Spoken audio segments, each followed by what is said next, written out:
Selamat datang Piala Asia. Kepak sayap Garuda kini siap terbang tinggi lagi setelah 16 tahun lamanya terdiam. Pasukan Garuda akan menginjakan kaki di tanah bekas para pemain top Piala Dunia, Qatar. Kini skuad besutan Sinteyong telah dijodohkan dengan para lawannya dalam drawing Piala Asia yang digelar di Doha, Qatar. Kalau bisa memilih lawan, inginnya sih bertemu tim yang secara kekuatan tak begitu kuat. Namun, apa boleh buat? Pasukan merah putih tak bisa menghindar dari kenyataan. Kita harus sadar diri karena berada di undian pot 4. Lawan kuat pun tak bisa dihindari. Alhasil serdadu merah putih tergabung di grup D bersama Jepang, Irak, dan Vietnam. Well, seberat apa sih calon lawan timnas itu? Yang pertama ada Vietnam. Nah loh, Vietnam lagi. Seperti tak ada bosannya, timnas Garuda berjodoh dengan tim Nguyen ini. Inilah sebenarnya lawan yang bisa dikatakan sepadan dengan timnas di grup ini. Namun, itu jika dilihat dari segi kesamaan negara Asia Tenggara. Akan tetapi jika dilihat dari segi prestasi, pengalaman, dan performa, timnas Garuda harusnya minder. Pasalnya Vietnam ini mengalami pertumbuhan sepak bola yang amat sangat pesat dalam satu dekade kebelakang. Bayangkan di level Asia Tenggara saja mereka sudah mampu merebut gelar Piala AFF 2 kali, yakni pada 2008 dan 2018.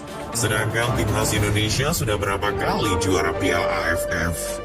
Hal ini menandakan bahwa perkembangan sepak bola di sana akhir-akhir ini membuahkan hasil. Itu baru Piala AFF yang levelnya jauh beda dari Piala Asia. Lantas bagaimana kiprah Vietnam di Piala Asia? Vietnam ternyata lebih berpengalaman dan berprestasi di gelaran akbar se-Asia ini. Buktinya mereka sudah 4 kali berpartisipasi di Piala Asia, yakni di 1956 dan 1960 sebagai Vietnam Selatan, serta tahun 2007 dan 2019 sebagai Vietnam. Yang lebih ngerinya lagi, mereka di 2 ajang terakhir yakni 2007 dan 2019 sempat memukau seluruh Asia dengan lolos hingga babak perempat final. Maka dari itu, mereka sempat diunggulkan berada di pot 2 pada undian Piala Asia 2023 kali ini. Namun karena adanya perubahan aturan dari AFC, mereka harus rela turun ke pot 3 undian. Hal itulah yang kini disesali Federasi Sepak Bola Vietnam.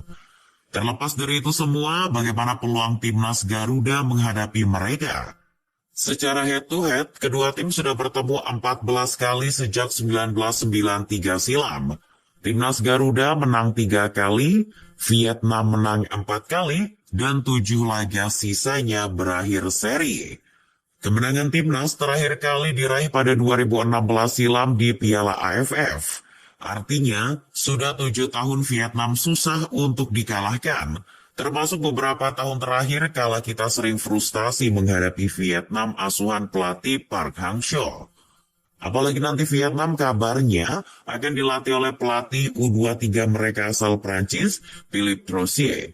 Menariknya, ia adalah mantan manajer Olympique Marseille tahun 2004.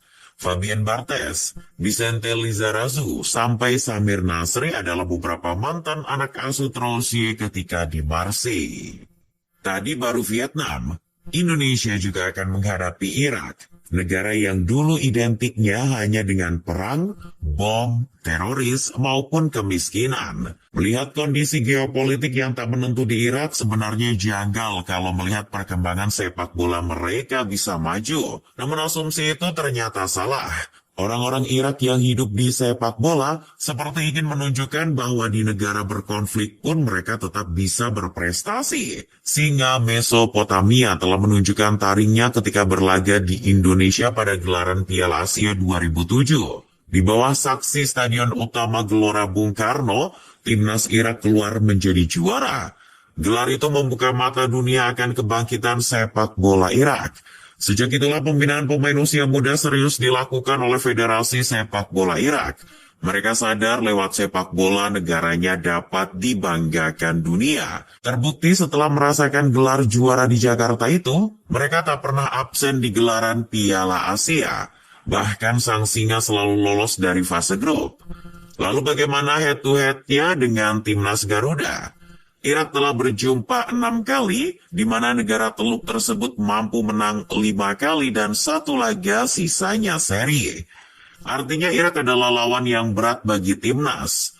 Dilatih oleh pelatih asal Spanyol, Jesus Casas, Irak kian berkembang. Tim itu bahkan sudah menjuarai Arabian Gulf Cup di awal tahun 2023. Yang membuat Irak kelihatan sangat ngeri adalah ternyata Casas adalah mantan match analyst Barcelona dari tahun 2014 hingga 2017. Ketika bekerja bersama Luis Enrique di Barcelona, ia turut meraih segudang trofi seperti Liga Champions Eropa, Copa del Rey, La Liga, hingga Piala Dunia antar klub. Ia juga pernah menjadi asisten sang entrenador di timnas Spanyol pada 2018 silam dan membawa Spanyol ke semifinal Euro 2020. Dan kontestan terakhir di grup ini tak usah diragukan lagi kekuatannya di Asia. Mereka adalah tim Samurai Biru, Jepang. Lama sudah timnas Garuda tak bersua tim negeri Sakura tersebut. Karena terakhir kali timnas berjumpa adalah pada tahun 1989 silam ketika kualifikasi Piala Dunia. Dan saat itu timnas dicukur 5-0. Kalau masalah head-to-head, Jepang unggul segalanya atas timnas Garuda. 8 kali bertemu, Jepang menang 6 kali. Indonesia hanya pernah menang sekali dan 1 kali hasilnya seri. Loh, kapan Indonesia menang? Wajar banyak orang yang nggak tahu, karena kemenangan itu lahir di zaman Orde Baru, yakni tahun 1972 dengan skor 1-0. Namun bukan hanya sekedar head-to-head saja, lihat juga perkembangan kekuatan sepak bola Jepang. Mereka tak hanya moncer di Asia, namun juga dunia. Tak usah jauh-jauh melihat keperkasaan timnas Matahari Terbit. Di ajang Piala Dunia 2022 lalu saja mereka sukses mencapai babak ke-16 besar. Bahkan mereka pun di fase grup menjadi juara mengangkangi tim sekelas Spanyol dan Jerman. Euforia Piala Dunia itu bagi Jepang menjadi salah satu faktor yang bikin semangat mereka tambah membara di kompetisi ini. Lalu kiprah Jepang di Piala Asia bagaimana? Mereka telah juara 4 kali, yakni pada 1992, 2000, 2004, dan yang terakhir 2011. Kekalahan menyakitkan di final edisi terakhir 2019 lalu atas Qatar membuat mereka penasaran dan menggebu-gebu untuk meraih mahkota di edisi Piala Asia 2023 ini.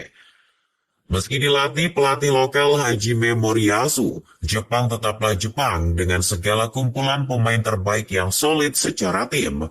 Mereka sedari dulu selalu mencetak bibit muda terbaik yang malang melintang di liga top dunia.